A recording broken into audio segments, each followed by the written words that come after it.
Ignacio Ramonet menciona que los periodistas están cerca de su extinción. En este momento, el sistema puede funcionar sin ellos.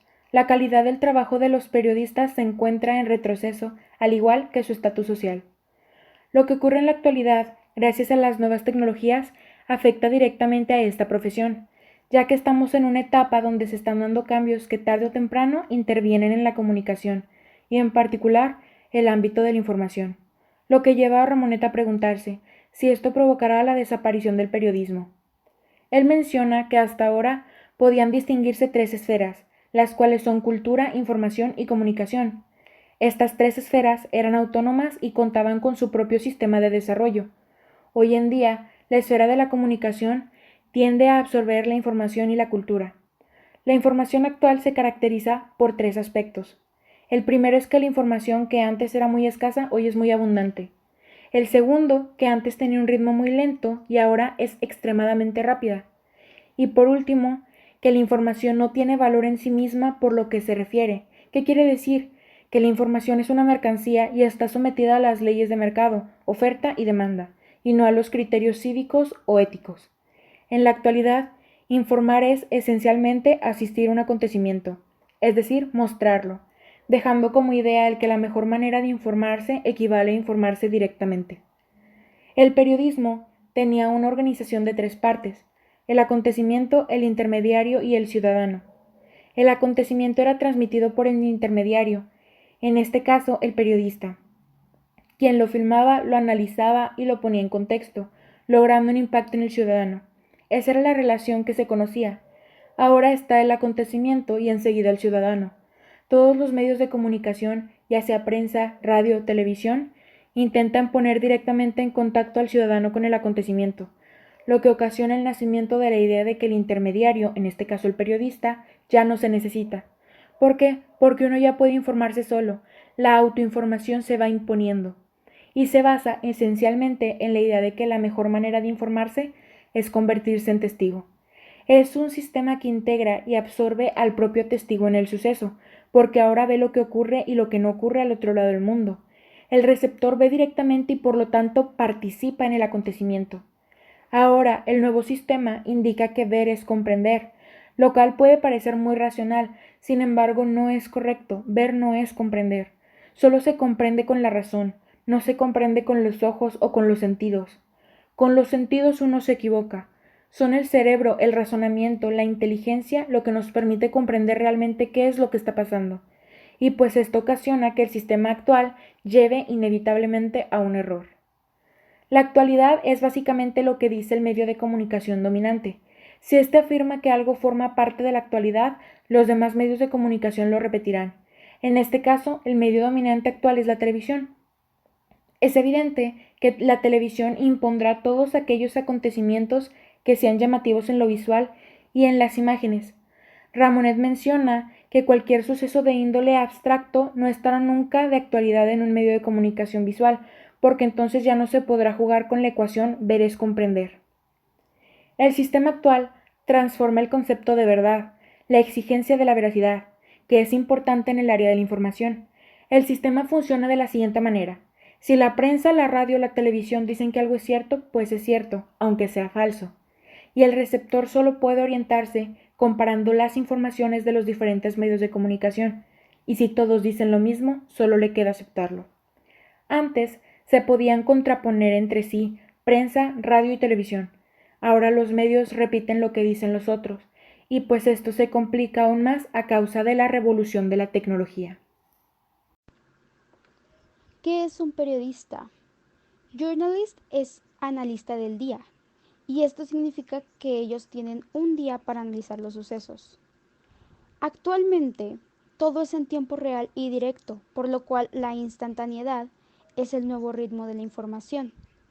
Y el periodista es el canal que enlaza lo que es el suceso y su difusión. Este no tiene el tiempo de filtrar o comparar, ya que si gasta mucho tiempo, sus colegas tienen ventaja. Y esto ha hecho que la información se convierta en una mercancía. Y ya que esto sucede, el sistema no aflora muchas veces las verdades. Pero esto no quiere decir que los periodistas no hagan bien su trabajo. Hay un modelo que se ha utilizado mundialmente en cuanto al telediario, y es el de Francia a las 8 de la tarde. Tanto su narrativa como su retórica han sido un modelo que ha sido globalmente usado. Este modelo fue inventado por la CBS en los años 60 y Francia lo adoptó en los años 70. Entonces, todo el mundo se expresa igual, ¿no? Este modelo universal se ha extendido en todo el mundo. Algunos ejemplos que podemos ver son Pekín, Berlín y Rumania, ya que son los primeros exponentes llamados fracturas inaugurables. Estos acontecimientos dieron pie al funcionamiento posterior. Y luego podemos ver que el poder ha cambiado. El cuarto ahora es el segundo. Y sus funciones cambiaron de igual manera. El cuarto poder solía ser la censura de los otros tres, mientras que aquí el segundo se plantea en términos de influencia global y general sobre el funcionamiento de las sociedades. Se sabe que el poder se ha desplazado hacia el ámbito financiero. El problema del poder, en el que los medios de comunicación desempeñan un papel secundario, es que el jefe de un ejecutivo fuerte como sistema político se revela impotente ante los compromisos que ha adoptado, considerado como movimientos tectónicos. Entonces, la pregunta es en sí, en este contexto, si no existe un riesgo para la democracia. ¿De qué nos sirve elegir un jefe de Estado si poco después se va a ver obligado a admitir que no puede avanzar? Aquí se puede ver que la soberanía se diluye, el poder se diluye, la propia estructura del poder ha quedado trastocada. Como vivimos en un mundo más abierto a la diversidad, los mercados financieros exigen que se aplique una determinada política fijada por la OCDE y FMI, en el que todos los gobiernos, sin excepción, llevan a cabo la misma y tiene las mismas repercusiones para la sociedad. Todos de igual manera. Podemos ver que vivimos en una crisis de civilización gracias a una serie de fenómenos globales que han cambiado. Es una crisis de inteligibilidad. Contamos con instrumentos intelectuales, pero estos no nos ayudan a comprender la situación nueva, a comprender nuestro entorno. Nos ayudan a analizarlo, mas no a comprenderlo. Y esto se basa en el hecho de que han cambiado ciertos paradigmas. Y esto nos lleva a ver cuáles son estos paradigmas. Primero que nada, ¿qué es un paradigma? Este es un modelo general de pensamientos. Y hay dos paradigmas que han cambiado con el tiempo. Y estos son el progreso y la máquina. El progreso permite que las sociedades sean más justas. Creer que la modernidad implica que se arreglen unos cuantos problemas. Pero esta idea ha entrado en crisis. Y hoy en día la comunicación ocupa su lugar. Independientemente de la actividad que sea, la respuesta masiva siempre es que nos comuniquemos. Las aportaciones tecnológicas se relacionan básicamente con esto. Y podemos ver que el segundo paradigma importante era la idea de que existía una especie de funcionamiento ideal de la comunidad, que es la máquina. Una máquina es un conjunto de elementos que se complementan y no sobra ninguno. Si hay algo de más, la máquina no funciona. Esto ha caducado. En la sociedad se acepta de nuevo que existen marginados, personas que no forman parte de la comunidad o pues piezas que sobran en la máquina. ¿Y qué lo sustituye? El mercado, lo que hace funcionar las cosas. Los tres sistemas de signos. En este momento en el mundo de la comunicación disponíamos de tres sistemas de signos: el texto escrito, el sonido de la radio y la imagen. El texto ha generalizado la edición, la imprenta, el libro, el periódico, etc. El texto está en el origen de un verdadero sistema. Al igual que el sonido, ha dado lugar a la radio, el magnetófono y el disco. Por otra parte, la imagen ha producido el cómic, el cine mudo y el cine sonoro, entre otros. y gracias a tantas investigaciones se pudo crear un vehículo que permite transportar los tres géneros a una velocidad sorprendente.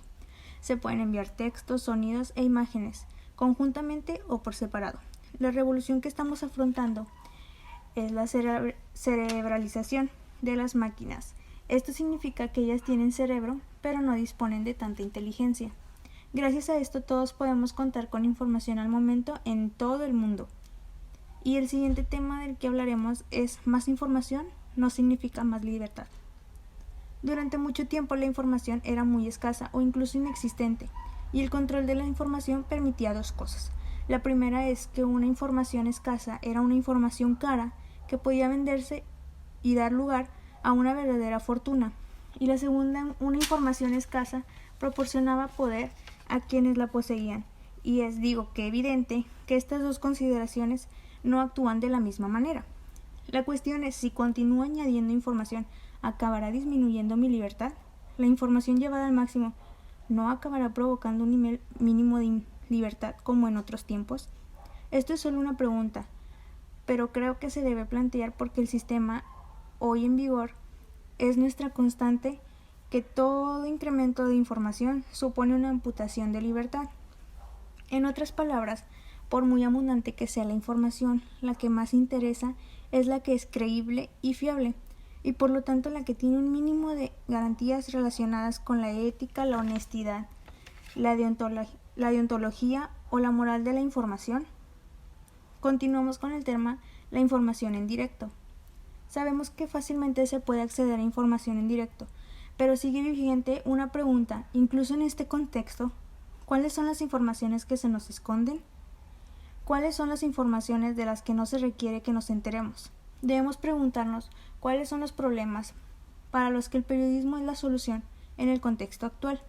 Si llegamos a saber la respuesta y esa pregunta al periodismo jamás será abolido. En primer lugar, porque no pretende mentir y por tanto no tiene mala conciencia, pero existen preguntas más interesantes. ¿Qué aspectos dan a valor a una información? Es más fácil comprobar que cuanto más cerca de la verdad está una información, más cara es, y cuanto más alejada está mucho más barata. Actualmente es la instantaneidad y es evidente que comporta muchos riesgos. Hoy en día todos somos conscientes del gran peso que tiene el mercado en nuestra sociedad, ya que lo vemos en todas partes. Puede estar presente en la cultura, en la religión, en el deporte, inclusive en la política. Pero no fue siempre así. Cuando se inventó en la época del Renacimiento, era para sectores muy concretos como lo son el comercio. Sin embargo, conforme ha ido avanzando el tiempo, ha ido evolucionando el mercado con nosotros, para que ahora la construcción del Estado se lleve de la mano mercado y comunicación. Y todas estas cuestiones nos llevan a la ética, ya que ahora es el centro de preocupación de los periodistas. Debido a toda la industrialización de la información, el ámbito de actividad que ellos tienen pues se reduce y es evidente que en la mayoría de los casos hay un sistema tanto de jerarquía como de propiedad, lo cual también nos lleva a que ellos reciben órdenes y ellos están preocupados porque lo que les vayan a pedir no esté en contra de su ética. Hoy en día todos somos conscientes de la gran influencia que tiene la publicidad, que los anunciantes tienen un poder en los periódicos, que los accionistas de las empresas que manejan estos periódicos, ellos tienen pues el poder sobre la información que los periodistas van a compartir.